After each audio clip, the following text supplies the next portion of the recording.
వాళ్ళు రానిస్తారు కానీ మిమ్మల్ని రానివ్వరు రా బాబు. మీకు ఆ విషయం తెలియట్లా. మీకు ఆ విషయం తెలియట్లా.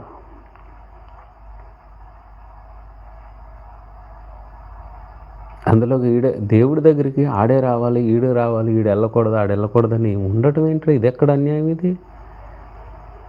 దేవుడి దగ్గరికి వెళ్తే మైలైపోద్దా? దేవుడు మైలు పడిపోతాడా? సిగ్గులేదు మీకు అంటానికి అలాగా? అంటే మీ దేవుడు మైలు పడిపోయే దేవుడా? మా దేవుడి దగ్గరికి రండి, ఎవడొచ్చినా పర ఏమవుదో, ఎవడొచ్చినా ఏమవుదో, ఆయనకి ఏమవుదు, ఆయన ఏం మైలు పడిపోడు. నువ్వు బట్టలు ఎట్టుకుని వచ్చినా మైలు పడిపోడు, నీ తాయితులు కట్టు వచ్చినా మైలు పడిపోడు. ఆయన అపవిత్రం అవడు. నువ్వు కుష్ఠరోగముడైనా మైలు పడిపోడు. ఆయన కుష్ఠరోగముడు మీ ఆలయంలోకి రానిస్తారా? మా దగ్గరికి రానిస్తాం.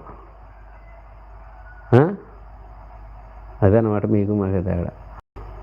సిగ్గుండాలి కొంచెం. మీ ఆలయంలోకి మీ దగ్గరికి సిలువు మెడలో వేసుకున్నామని రానిస్తారా? రానవరు. మా దగ్గరికి బొట్టు పెట్టుకున్నవాడిని కూడా బొట్టు పెట్టుకుని రా నా చర్చిలోకి, బలిపీఠం మీద కూర్చోబెడతాం. రాజకీయ నాయకులు వస్తారు.